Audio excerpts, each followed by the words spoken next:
Welcome to the Vintage Hollywood Archive. Who is Dolly Parton? It's someone with no flair for music and entertainment in general that would ask this kind of question in this part of the globe. This beautiful lady, with her angelic voice, is one of the most beautiful things that happen to lovers of country classics. Beyond fame and vocal prowess, this queen of country music is one of those whose romantic life is as sweet as her stardom. At least so it seems, with her fascinating tale of more than a half-century marriage with her husband, who barely cared. Make sure to watch the video until the end, and if you're new here, don't forget to join our wonderful community by subscribing to the Vintage Hollywood Archive channel. Dolly Parton, the lady I love so much for her golden voice, which is lovingly sweet to the ear, and is also like a lullaby to my soul each time I listen to her resonating melody. To say Parton is a superstar would be an understatement, because if Grammy Awards and nominations were like houses, hers could fill an entire village. She kept humanity trapped and entertained with those natural-given melodic country tunes. I hear she has a few secrets in her romantic life, which some of us thought made her more honey to our likes. I'm happy to hear that this angelic voice nursed and kept her isolated marriage life with her husband for a long time. I guess 51 years in marriage is not child's play. My only concern is what they were doing in their routine privates over the years. Although her husband isn't one of the biggest fans, the couple found a way to keep body and soul going while she explores and conquers society with her vocal talent.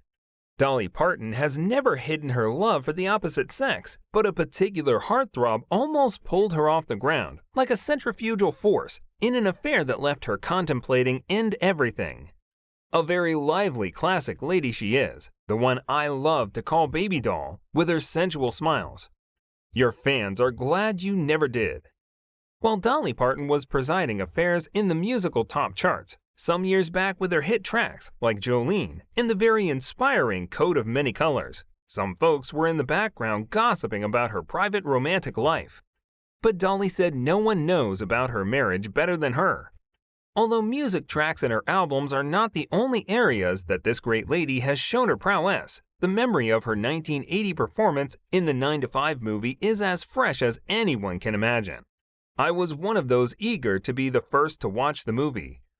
I later told all those who care to listen that my Dolly babe never disappoints me. And behold, that outing earned her a Golden Globe nomination for Best Actress.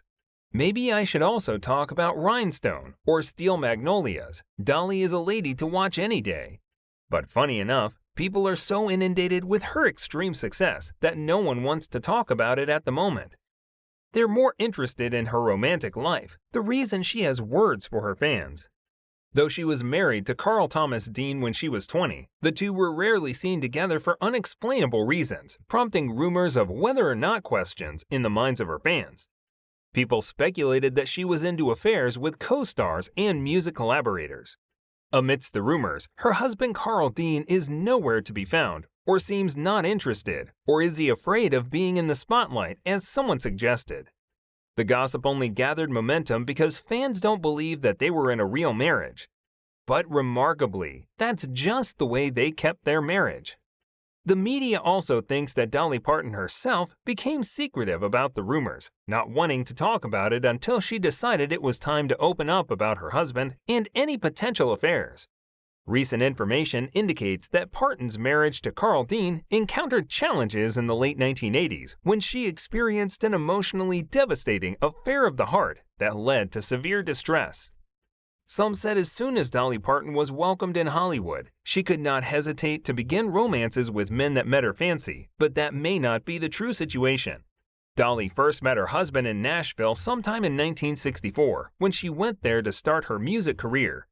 And 2 years later, the duo decided to cement their affair in matrimony. And in no time, Parton rose to stardom while Dan kept a low profile. But why would he? This is the $1 million question that only Queen Dolly and her husband have the answer to. And that also got my attention when recently she said that in the good old days with Dean, she would dress up in her Playboy bunny suit and make him breakfast while they ran things in their little ways for a while, probably before she became a country star. But about the rumors that rented the airwaves while her stardom soared, Dolly lived up to her sweetness as the people's choice of classic country queen when she defended herself by saying, "I love to flirt, and I've never met a man I didn't like. It's just natural, my lady." It's the same way millions of men would fall hell over Dolly Parton because of the joy her songs offered to their souls. Despite being in an enduring marriage, she was bold enough to talk about her eyes for guys. Some names had popped up in the special circle about men that may have warmed her bed. Among the numerous speculative list is Sylvester Stallone, Burt Reynolds, and even her all-time pal and personal assistant, Judy Ogle, was also fingered. Dolly Rebecca Parton was born in 1946, somewhere in Tennessee, a highly respected American singer, famously known for her influential melodic years of country music. Growing up in a one-room cottage of a large family and being number 4 in 12 siblings, life may have been survival of the fittest for young Dolly, whose parents, Avie Caroline and Robert Parton, worked so hard to survive their apparent poverty. Especially her father, who Dolly spoke about as a smart fellow regarding how he managed his money. It was not an easy childhood coming from such a less privileged household in the lower end of the Smoky Mountains. Dolly was expectedly exposed to sexual topics at a tender age by older uncles and cousins. Parton would always praise her mother for inspiring her musical talents with her regular tales of Smoky Mountain traditional stories, especially of ancient ballads to keep her kids happy, being of Welsh descent. As a child, Parton started singing on local radio and television shows in East Tennessee, and by the age of 10 she became a regular on the Cass Walker Show. Her earliest entrance into solo musical was 3 years later, when she recorded a single, Puppy Love, on a minor Louisiana label, and soon made an appearance at the Grand Ole Opry that linked her with Johnny Cash, who met the young beauty and advised her to follow her dream. The moment she finished Sevier Country High School, Parton landed in Nashville to start practicing her talent and become a powerful creative songwriter. At 19, Dolly was ready to hit the vocal scene with her natural high soprano voice. After her success as a songwriter for others and acquiring enough experience, Parton made her first album in 1967 with Hello, I'm Dolly, which would form the background for her wider fame as a solo artist and fruitful collaborations with Porter Wagoner. Parton holds so dearly to her heart the memory of her family moving from the Pittman Center vicinity to a farmstead close to Locust Ridge. It's also quite interesting to learn that the farm home and woodland vicinity contributed to her inspiration for her song, My Tennessee Mountain Home. It's quite inventive how young Dolly decided to turn her family's poverty troubles back in the day into money-making ventures when she decided to write about it in her songs. The hit single, Coat of Many Colors, and In the Good Old Days are some of the songs that depicted this. But more ingenious is when Dolly reportedly admitted unintentionally that she had slept on a bed with Judy Ogle, even though she repeatedly told fans that they were nothing but just friends. What about the Hollywood leading men? Dolly Parton has never denied falling in love with other men, even though she has her somewhat socially reluctant husband in the background. But as for the rumors, Dolly will want her fans to know that no atom of truth is in them, because getting physical with Hollywood leading men is not what she thinks about. Men are my weakness, Dolly says. Whether they are short, fat, bald, or skinny, she had crushes on even very unusual men. But Carl knows I'll always come home, and I'm not having sex. I'm just flirting and having fun, with them, she hinted. It seems Dolly and Carl understand each other's emotional needs. He's not jealous and I'm not jealous, Dolly says, and of course he knows that she flirts, and he flirts too. I hear she described her marriage with Carl as open in the 1980s. It's an open relationship, but not sexually open, and Carl knew that Dolly would kill him if she found out that he had had an affair with another woman. He would shoot me too, if the reverse is the case, she stated. What their marital relationship implies is that they are madly in love and respected each other's boundaries. Few Hollywood superstars caught her fancy, and Dolly was willing to be platonically connected. It seemed she couldn't wait to get hooked up with Burt Reynolds after they appeared together. And of course, the visible on-screen chemistry set the stage for the rumors that they were real-life lovers. Funnily, Dolly babe, said she, couldn't wait to jump in the bed with Burt Reynolds, in the movie she means, so you don't quote her out of context. Her real-life relationship with Burt is purely based on mutual friendship and nothing more. And Bert acknowledged the attraction he had with Dolly was mutual, and once joked that working with her for so long made him start looking at her face. It is during this period that she felt so bad after the so-called affair of the heart terminated badly. Why was the passion so strong even as Dolly was still married to Carl? She said Carl never cared about that. But her major source of worry was the rumors growing daily around her perceived free romantic life. Dolly had told the media how the gossip columns had me sleeping with everybody, even as she has not done anything of the kind with those mentioned. And like a bombshell, Dolly added that the ones I did sleep with, they don't know about. And of course, you don't expect Dolly Parton to tell her husband if she had an affair with another man or not.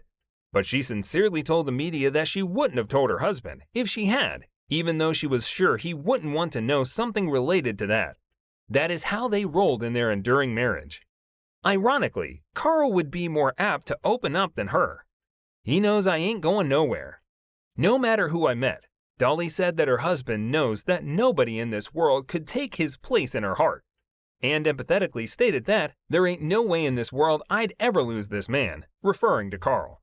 Initially, when the gossip began, she was dodging the rumors as she was not willing to confirm or dispute the accusations, so it lingered. At some point, Dolly was connected to actor Sylvester Stallone, again after the duo co-starred in Rhinestone. On her rumored affair with Port Wagner, it all worked to her advantage. Recall that Parton's breakthrough came when she signed for a role on the Port Wagner show. The gossip had risen to its climax, even though the two were married to different persons. And Dolly was 20 years behind in age, compared to Port Wagner's age. A section of fans thought they were romantically involved. Dolly hinted that there was a regular conflict between them, but would not say if it has to do with an extramarital affair with him. Writing in her book, Dolly Parton, Songteller, My Life in Lyrics, she stated that whether it's sexual or whether it's just passionate, you are connected. It's a love-hate relationship. It's a marriage of a sort. After reading the above passage, I was more confused than the early gossipers. The rumors favored Parton because she agreed that its main advantage was that the drama of a possible affair helped sell records. If people still think that you are doing it, that helps sell the duets, so there is absolutely no need to admit it as true or false as long as the money is rolling in, she insisted. For those saying Dolly Parton had an affair with Burt Reynolds off-screen, maybe it was more than that, because she says the bonding with him was sweeter than a love affair, but would not clarify what she means by that. Parton's near confession to an illicit affair was when she told fans that she had that affair of the heart, which saw her bonding with her band leader, Greg Perry, while they were touring. She became very close to Greg in a peculiar way. I had never spent so much time with such a well-educated and knowledgeable man, she lamented, especially on how she got herself completely wrapped up in him. It was a shock when Perry left Parton's band, because she felt crushed, even as she was dealing with health issues at the time, which only worsened with the heartbreak. After the despair, Dolly felt so bad that she sat in her bedroom one afternoon and, for once in a long time, remembered her gun in the nightstand drawer. My gun that I kept for burglars. I looked at it for a long time, she hinted. As she picked up the gun, amidst the sadness, she holds it firmly for a decisive moment, but was distracted by her little dog, Popeye, who sensed danger and came running up the stairs. The tap-tap-tap of his paws jolted me back to reality. Dolly said she suddenly froze and put the gun down before saying a prayer. The scene made her believe Popeye was a spiritual messenger from God. I'm glad you never did, Dolly babe. You would have broken more hearts. Dolly Parton and Tippi Hedren both have fascinating stories, but did you know that Tippi Hedren was forced to do brutal and ugly things during the making of one of her famous films? Watch our video to find out more.